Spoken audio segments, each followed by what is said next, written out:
গণপতি বাবা আর সুমি, একটি ছোট গল্প ৩০০ শব্দে। সুমি একটি ছোট মেয়ে, সে কলকাতার এক ছোট পাড়ায় মায়ের সাথে থাকে। সুমি খুব দুষ্টু হলেও তার মনটা একদম সাদা কাগজের মতো। তার সবচেয়ে প্রিয় বন্ধু হল গণপতি বাবা। প্রতি বছর গণেশ চতুর্থীর সময় পাড়ার ক্লাবে গণেশ ঠাকুর আসে, আর সুমি সকাল বিকেল সেখানে যায়। সেই বছর সুমি একটাই মনস্কামনা করেছিল, গণপতি বাবা, আমার মা যেন আর কাঁদে না। ও যেন হাসতে শেখে আবার। কারণ সুমির বাবা এক দুর্ঘটনায় মারা গিয়েছিল বছরখানেক আগে। তারপর থেকে মা একা হয়ে পড়ে, হাসি মুখে থাকত না। গণেশ পুজোর দিনগুলোয় সুমি সব কিছুতে সাহায্য করত, ফুল সাজানো, প্রদীপ জ্বালানো, লাড্ডু বিতরণ, সবকিছু।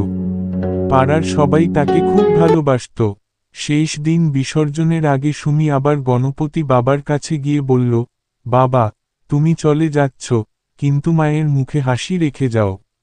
ওকে একা করে দিও না।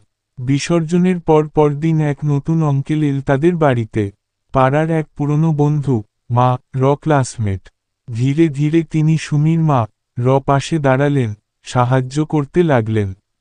সুমি আবার হাসতে লাগল, মাও একটু একটু করে স্বাভাবিক হয়ে উঠল। সুমি বুঝতে পারল, গণপতি বাবা তার প্রার্থনা শুনেছেন। সেই দিন থেকে সুমি জানে, গণপতি বাবা শুধু মূর্তি নন, তিনি বিশ্বাস, ভালোবাসা আর আশার রূপ।